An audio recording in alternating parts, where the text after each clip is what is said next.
le mode et pas la mode. Le mode es la manera en la que la persona se expresa. D'accord?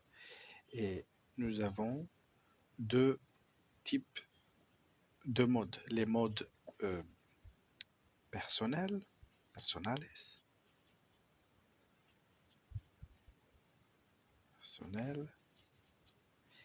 et les modes impersonnels.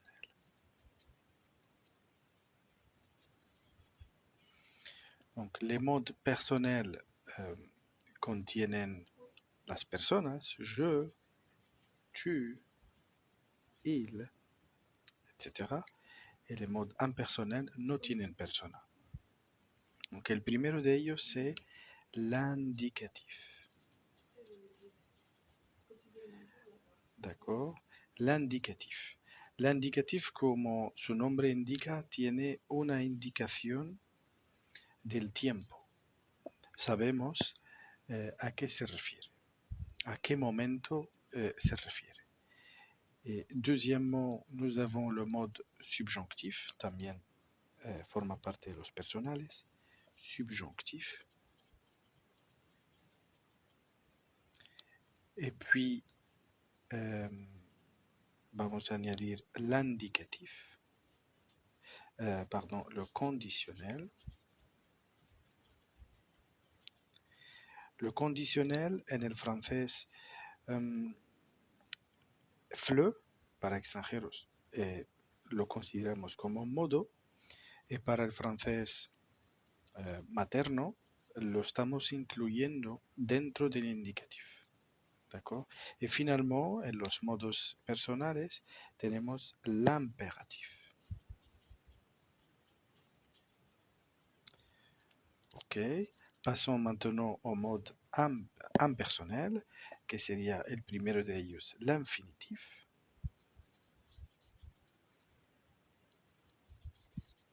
L'infinitif. Et puis, vamos a hablar de gérondif, le gérondif, gérondif. Et finalement, uno que es similar al gérondif sería le participe.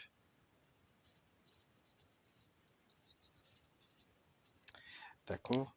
¿Para qué sirve cada tiempo, cada modo? L'indicatif, como hemos dicho antes, expresa la réalité, ¿no? La réalité, lo que vemos ahora, par exemple, maintenant j'explique cette leçon, estoy diciéndola en el presente. Hier, j'ai expliqué cette leçon. Avant, j'expliquais cette leçon. En el imperfecto. Après, je vais expliquer cette leçon. Le futur proche. Et demain, j'expliquerai cette leçon. Le futur simple. Siempre dentro de la realidad. O sea, tenemos una línea de tiempo realista. Et tenemos ici le présent, le passé et le futur. Très bien. Nous allons passer subjonctif. Le subjonctif es un tiempo de incertidumbre, incertitude. Et tiempo de le doute, la duda, le souhait, el deseo, l'émotion aussi. On va mettre ici un petit cœur. D'accord? No tiene exactamente una línea del tiempo. Depende de un tiempo principal.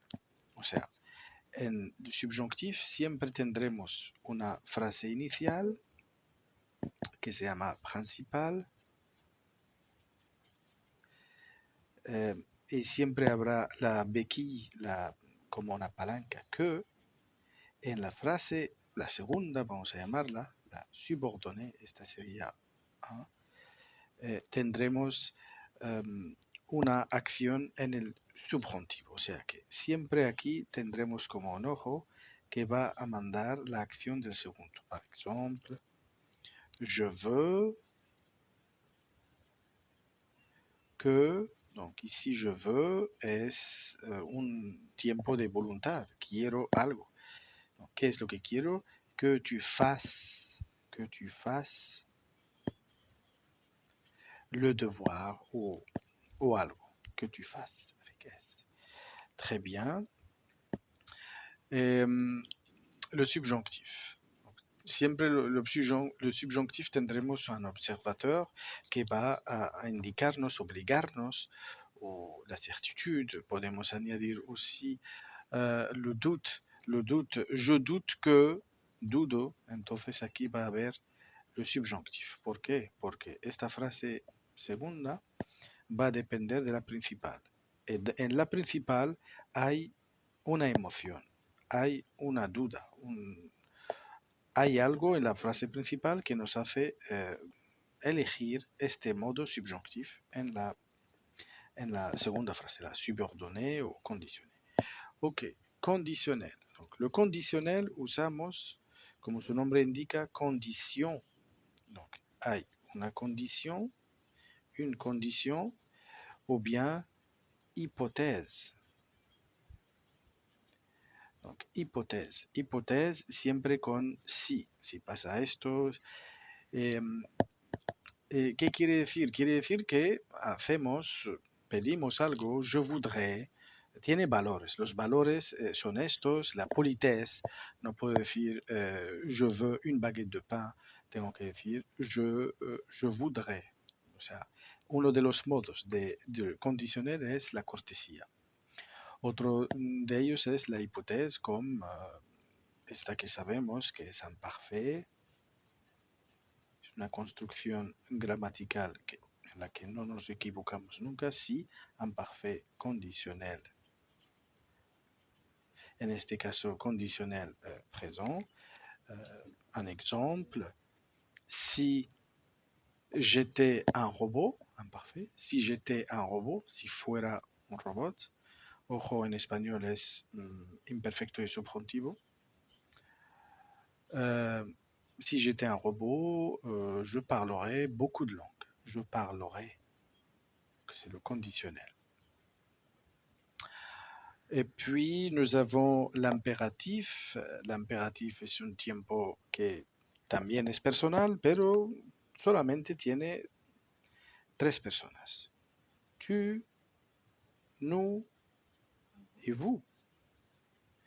Y encima se sobreentienden, no están. O sea, nos referimos a tu, pero no están escritos. ¿Para qué sirve el modo imperatif? Sirve para dar ordre, una orden, consejo, pero bueno, para el consejo preferimos lo condicional porque vamos a decir que es un consejo agresivo. ¿De acuerdo? Preferiremos utilizar otro tiempo que es, par exemple, lo condicional. Parle, imagine, aquí digo, habla fuerte, parle fort. Parle es el imperativo, pero es un poco agresivo. Lo cambiaríamos por lo condicional para que sea más bien un consejo, no una orden. Donc, tu devrais, par exemple, tu devrais, si queremos corregir esa agresividad, sería tu devrais parler fort. D'accord? Donc, lo hemos convertido. Pasamos ahora volvemos a los tiempos, l'infinitif impersonnel. Donc, impersonnel, si algo es neutre.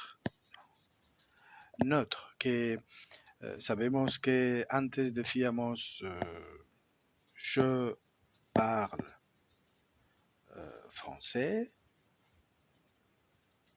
Y donc, si queremos, parce que je es personal, yo, Pero si quiero utilizar algo impersonal sería dormir permet le repos, par exemple. Donc ici no se refiere a nadie. Dormir es como hecho, como algo general. Ok, los gerundiv tiene valores diferentes. Una de ellas que conocemos muy bien es la simultaneidad, la simultanéité. D'accord.